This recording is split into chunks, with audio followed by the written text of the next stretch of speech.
My turn. What up, man? It's your boy Aries Falcon. Um, I got so much shit just going in my head. You have no idea. You have no idea. Okay. First of all, that was a interesting history lesson. You know, that was interesting because you point out a lot of key, you know what I'm saying, elements of your team. Now, when we talk about its relevance, we're not going back to the 60s and the 50s and in the 70s. Let's go back within the last 10 years. Go back in the last 10 years. I'll give you the Super Bowl in 2000 and what, two? I'll give you that. But it's like, what have y'all done since then? That's the revel. That's the part that everybody's trying to say. The irrelevance of your team. Since your Super Bowl appearance and victory, what have your team done since then?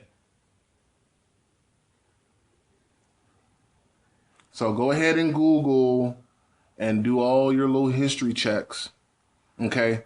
And you'll see winning seasons, Atlanta's got you beat by a long shot. Okay? That's the point that everybody else is trying to make. You want to go back and pile all that shit together. We're talking about the now. The now means your relevance to the NFL. You guys are just about irrelevant to the NFC South as, I don't know, Jacksonville is to the fucking AFC South. Okay? So that's one point. The other thing you said, what is, we don't have Tony Gonzalez. Every fucking time you talk about our offense, you want to bring up Tony Gonzalez. Okay. Look at here, RT. When you have a player like Tony Gonzalez, you utilize his abilities. You take advantage of his size and talent, right? Okay. So we did that. We don't have Tony no more. So why would Atlanta run the same offensive schemes as if Tony Gonzalez was there, but he's not? That's just stupid. That's stupid. Okay. And the other one is, so what Atlanta's going to do is totally change their whole offensive scheme. They're going to run more three receiver sets. We do have tight ends, not Tony Gonzalez type tight ends, but we have tight ends. They can catch, they can play fucking football. So when you guys are spread, when we spread your fucking defense and get that one-on-one matchup with your 5'11", 5'8" linebackers against our 6'9" Levine Toy Lolo tight end. He's not Tony Gonzalez, I'm not saying that, but he has the height to reach and jump and catch the ball over you motherfuckers for that first down, if need be. But our offensive line, we got Jake Matthews, right tackle. Baker's playing left tackle. Asamoah's playing guard. Oh, did you forget about him? Did you forget about Asamoah? Okay. We also got a player that was on, I forgot his name, but he was on the practice squad. He proved he was better on offense than he was on defense. So they brought him up and moved him to offensive line. That they're going to try him out on that one. So that fixes that line, which we all know Jake Matthews is a monster with the line. You put Asamoah and Matthews on the corner, you got a hole big enough to drive a fucking truck through. Where's number 39?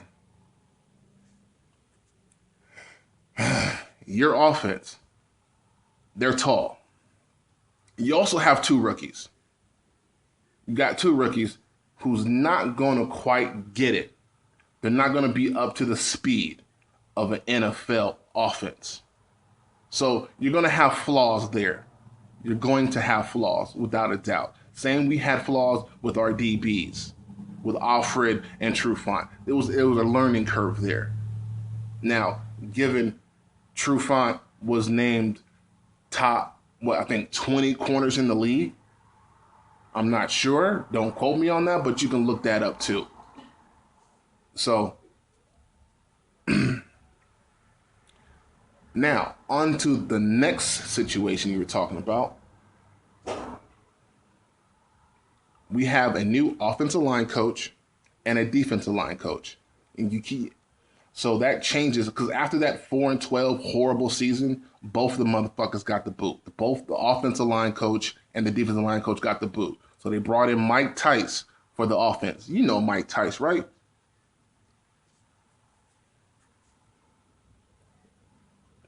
The coach that used to coach in Minnesota, that had that awesome fucking offense that gave Culpepper all the time in the world to throw to Randy Moss and Chris Carter. Damn, that kind of sounds like a good receiver combo, don't it? Randy Moss, Chris Carter, Julio Jones, and Roddy White. You got a veteran with a newly brought in receiver. Yeah, that sounds about the same. But anyways, you also got Brian Cox. You know Brian Cox. Played for the Bears, played for the Patriots and the Dolphins, won a Super Bowl with the Patriots. I think he knows his stuff about defense. That's safe to say he knows his defense. So he's going to revamp that defensive line. Hegman, you saw him, right? 6'6", 313 pounds, monster. Pushed that offensive lineman with one hand and still got the sack. You saw that, right? I'm just saying. But so you need to get your facts straight, because for you to sit there and think you know the Atlanta Falcons better than Falcon fans is simply fucking retarded.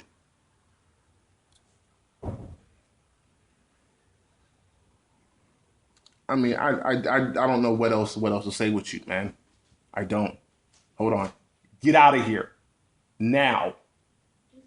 No, you can wait. Go. Go to your room and close the door.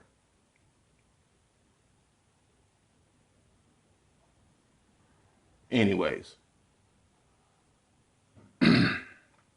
So, I mean, of course you're going to respond because, you know, that's what you do. But anyways, man, yeah. So don't get it confused. You're not going to see the same Atlanta Falcons that you saw last season.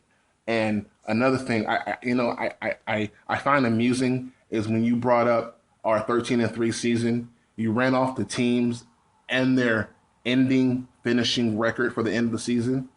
Like, we knew Kansas City was going to be 4-12 that year. Like, we knew you, Panthers, and the Saints were going to end up 7-9. You get ready for the game, dog. Don't matter what it ends up to. So keep your shit relevant and stop trying to twist your facts to make your team look better. Aries out and buck off.